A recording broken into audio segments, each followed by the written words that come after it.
Dan Schneider, the creator and executive producer of massive Nickelodeon hits like The Amanda Show and Drake and Josh, is responding to numerous troubling claims made about him in the new documentary series Quiet on Set, The Dark Side of Kids TV.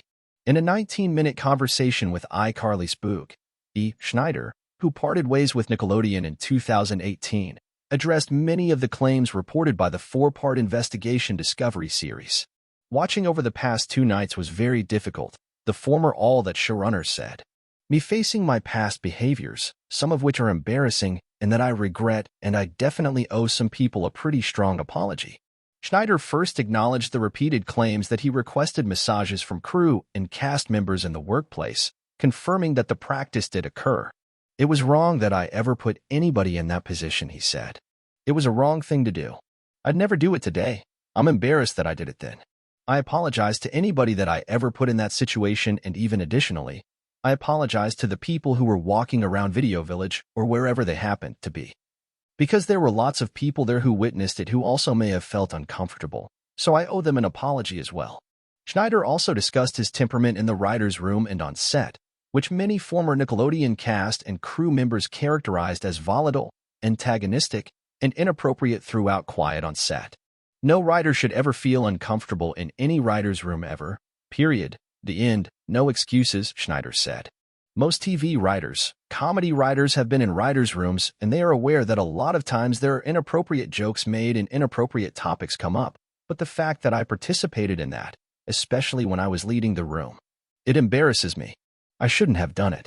I wish I could go back and fix that in the writer's room, he continued. There's no doubt that sometimes those jokes went beyond the pale and I said things that went too far or made practical jokes that went too far, and that was wrong. And that was because I was an inexperienced producer. I was immature. It wouldn't happen today.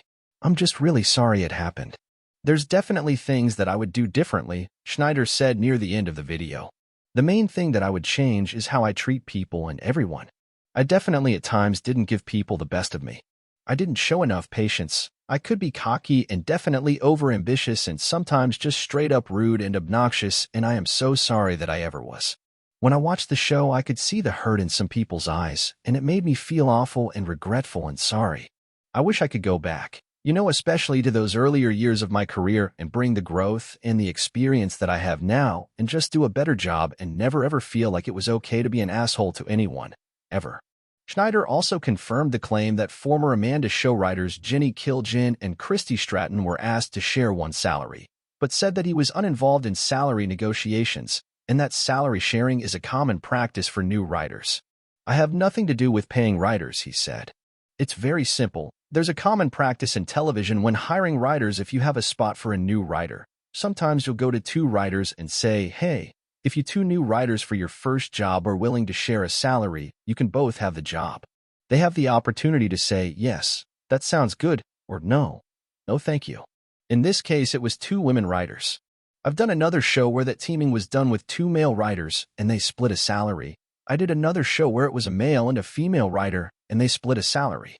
The former Amanda Show producer also defended the humor in his shows that some have deemed inappropriate for children, reiterating that the jokes would not have made it to air without numerous approvals from his superiors.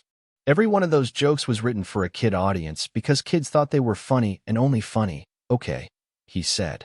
Now we have some adults looking back at them 20 years later through their lens, and they're looking at them, and they're saying, I don't think that's appropriate for a kid's show, and I have no problem with that.